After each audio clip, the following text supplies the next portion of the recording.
They thought tearing down my shed would put me in my place. To them, I was just another homeowner who had to bend to their endless, nitpicky rules. What they didn't realize was that they had just lit a fire under me, and by the end, the entire neighborhood would pay for their arrogance.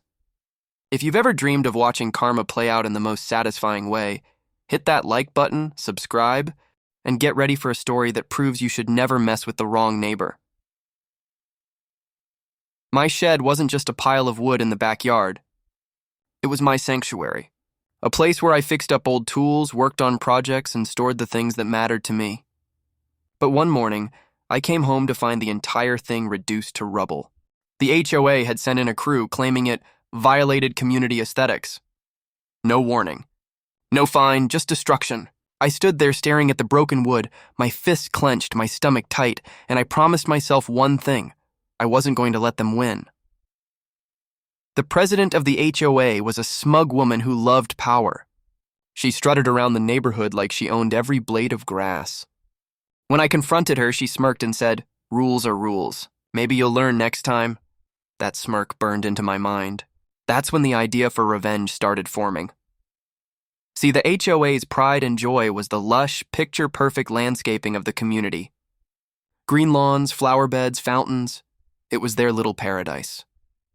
But I knew something they didn't. All of it depended on the irrigation system that ran straight through the easement on my property.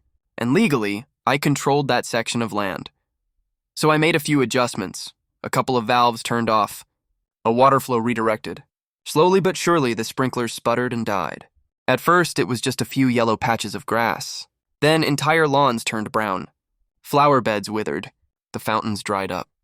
Neighbors complained, and the HOA scrambled to find the cause, but they couldn't fix it without going through me. And I wasn't about to lift a finger. The same woman who had mocked me about my shed was now red-faced, sweating under the sun, trying to explain at meetings why their paradise looked like a dust bowl. Meanwhile, I sat back and watched karma unfold. Every dead blade of grass proof that their arrogance had consequences.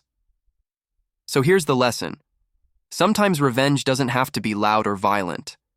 Sometimes it's as simple as letting nature take its course and making sure the people who wronged you feel every ounce of it.